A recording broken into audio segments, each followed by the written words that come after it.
ये कहानी है एक ऐसी डायन की जो एक पहाड़ी पर रहती है और उस पहाड़ी पर जो भी इंसान जाता है वो डायन उसे जान से मार देती है और मारने के बाद उसका खून पी जाती है।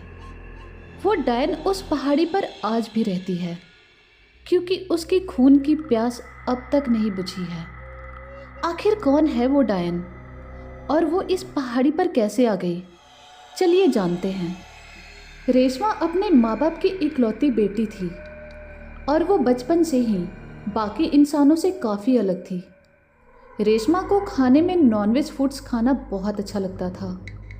ऐसे ही समय आगे बढ़ रहा था। एक दिन रेशमा अपने कॉलेज में जाने के लिए लेट हो रही थी, इसलिए वो किचन में जल्दी जल्दी अपने लिए ब्रेकफास्ट बना रही थी क्योंकि उसके माता पिता कुछ दिनों के लिए अपने रिश्तेदारों के पास चले गए थे। अभी कुछ ही देर हुई थी कि तभी अचानक प्याज काटते समय चाकू से रेशमा की एक उंगली कट गई और उस उंगली से काफ़ी सारा खून निकलने लगा। इसीलिए उसने तुरंत अपनी उंगली को अपने मुंह में रख लिया और जैसे ही उसकी उंगली का वो खून उसकी जुबान पर लगा वैसे ही वो बहुत बुरी तरह से चौंक गई क्योंकि रेशमा को वो बहुत ही ज़्यादा स्वादिष्ट लग रहा था। अपनी उंगली को चाटते हुए वो अपने मन में सोचने लगी, अरे वाह क्या स्वाद है, मुझे तो पता ही नहीं था कि हम इंसानों का खून इतना टेस्टी होता है। मुझे तो और पीने का मन कर रहा है। रेशमा ने आगे सोचा, खुद का खून तो ऐसे पी नहीं सकती, मुझे इसके लिए कुछ और रास्ता अपनाना पड़ेगा। और उस दिन के बाद से रेशमा हर रात किसी भी हॉस्पिटल में जाती और चुपके से वहाँ से खून के बॉटल्स चुरा लाती। एक रात हमेशा की तरह रेशमा सिटी हॉस्पिटल में खून की बोतल चुराने चली गई और बोतल चुराने के बाद जैसे ही वो हॉस्पिटल से बाहर जाने वाली थी कि तभी वहाँ के एक वार्ड बॉय ने उसे रंगे हाथों पकड़ लिया और उसके बाद उस हॉस्पिटल के डॉक्टर ने रेशमा के खिलाफ पुलिस में कंप्लेन कर दी। थोड़ी देर बाद वहाँ पर पुलिस आ गई और रेशमा को अपने साथ पुलिस स्टेशन लेके चली गई। दूसरे दिन उसके पापा ने पुलिस स्टेशन जाकर उसकी बेल कराई और फिर उसे साथ लेकर अपने घर आ गए। और घर आने के बाद उन्होंने रेशमा को काफ़ी खरी खोटी सुनाई, लेकिन उस वक्त रेशमा पर उसके माता पिता की डांट का कोई असर नहीं हो रहा था क्योंकि उसे फिर से खून की प्यास लग रही थी और अपने आसपास क्या हो रहा है इसका उसे कुछ भी होश नहीं था। धीरे धीरे उसकी खून की प्यास और भी ज़्यादा बढ़ गई, इसलिए वो तुरंत भागते हुए किचन में चली गई और वहाँ से वो सब्जी काटने की छुरी लेकर बाहर आ गई। रेशमा के हाथ में वो छुरी देखकर उसके पापा ने पूछा, अब ये क्या है? ये छुरी तुम्हारे हाथ में क्या कर रही है? मुझे मारोगी? अपने बाप को मारोगी तुम? पापा के ऐसा कहते ही रेशमा ने तुरंत ही वो छुरी उनके सीने में उतार दी और उसके कारण रेशमा के पापा ने तड़प तड़प कर अपना दम तोड़ दिया।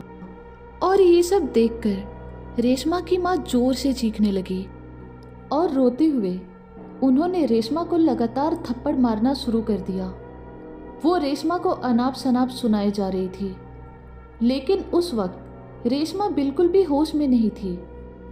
उसे तो बस खून पीना था, इसीलिए उसने वो खून से सनी हुई छुरी से अपनी माँ का गला बेरहमी से काट दिया और फिर उनकी भी वहीं पर मौत हो गई।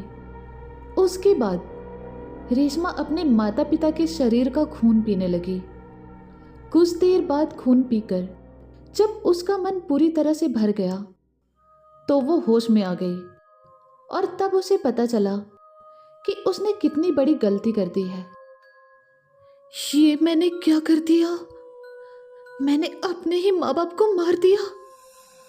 क्या मैं खून की लालच में इतनी अंधी हो गई थी कि मुझे अपने माता पिता भी दिखाई नहीं दिए?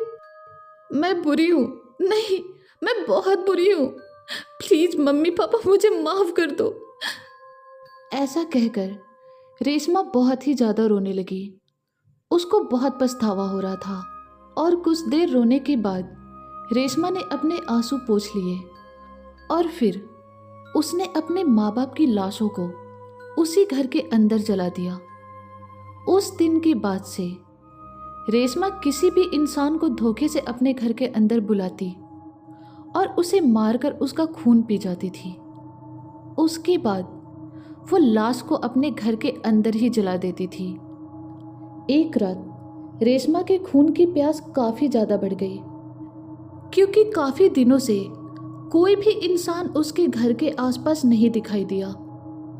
आखिर यहाँ पर कोई क्यों नहीं आ रहा है? कहीं किसी को मेरी सच्चाई तो नहीं पता चल गई? नहीं, ऐसा नहीं हो सकता। अगर ऐसा होता तो अब तक मैं जेल में होती। कोई बात नहीं, अब मुझे ही बाहर जाकर अपने लिए खून का इंतजाम करना पड़ेगा।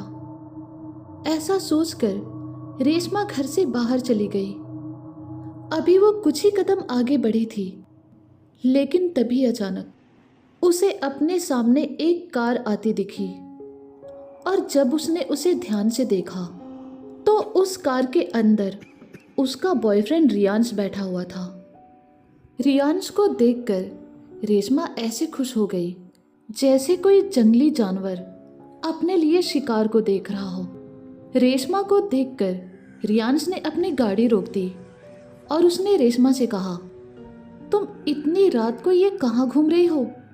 तो रेशमा ने कहा, वो मुझे बहुत भूख लग रही थी, इसलिए मैं खाना खाने के लिए रेस्टोरेंट जा रही हूँ। इस पर रियांश ने कहा, अच्छा तो चलो हम साथ में चलते हैं, वैसे भी मुझे भी बहुत भूख लग रही है, तो चलो जल्दी। ऐसा कहकर रेशमा तुरंत गाड़ी में बैठ गई।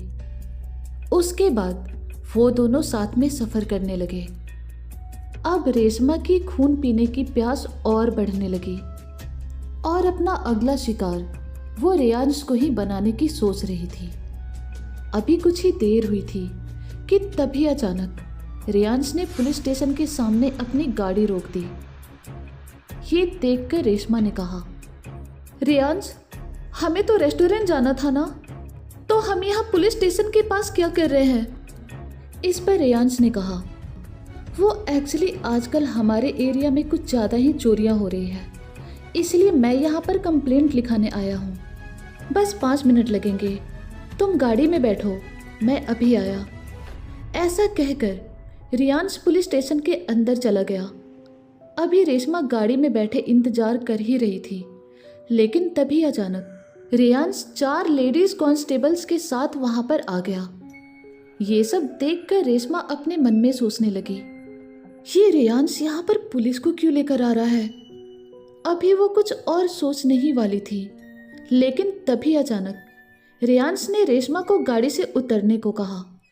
उसके बाद गाड़ी से उतरते ही एक लेडी कांस्टेबल ने रेशमा के हाथों में हथकड़ी लगा दी। ये सब देखकर रेशमा समझ नहीं पा रही थी कि आखिर उसके साथ हो क्या रहा है। उसने रियांश से कहा, रियांश, ये सब क्या है? ये मुझे हथकड़ी क्यों पहना रही है? तो रियांश ने कहा, बस थोड़ी देर रुको, सब पता चल जाएगा। ऐसा कहकर रियांश अपनी गाड़ी में बैठ गया और फिर वहाँ से चला गया। और फिर उसके बाद रेशमा को पुलिस ने जेल में बंद कर दिया। जेल के अंदर बैठकर रेशमा सोच रही थी, आखिर मैंने किया क्या है जो पुलिस ने मुझे पकड़ लिया? कहीं ऐसा तो नहीं कि रियांश को मेरा राज पता चल गया हो और उसने ही मुझे पकड़वाया हो? अभी रेशमा कुछ और सोचने ही वाली थी, लेकिन तभी वहाँ पर रियांश आ गया। उसे देखते ही रेशमा ने हड़बड़ाते हुए कहा, रियांश, ये पुलिस ने मुझे क्यों पकड़ा है? और तुम उस रात वहां से भाग क्यों गए थे? इस पर रियांश ने मुस्कुराते हुए कहा, अरे मेरी भोली रेशमा, तुम अब भी नहीं समझी? मैंने तुम्हें धोखे से पकड़वाया है। तुम्हें क्या लगा तुम किसी का भी खून करोगी और ऐसे ही आज़ादी से घूमोगी? रेशमा ने कहा, मैंने किसी का भी खून नहीं किया है। तो रियांश ने कहा, चुप रहो। ऐसा कहकर रियांश अपने अतीत के उन पलों में चला जाता है जब 4 दिन पहले वो रेशमा के घर की तरफ जा रहा था। और जब वो रेशमा के घर के पास गया तो रेशमा के कमरे से उसे एक लड़की की बेहद दर्दनाक चीखें सुनाई देने लगी।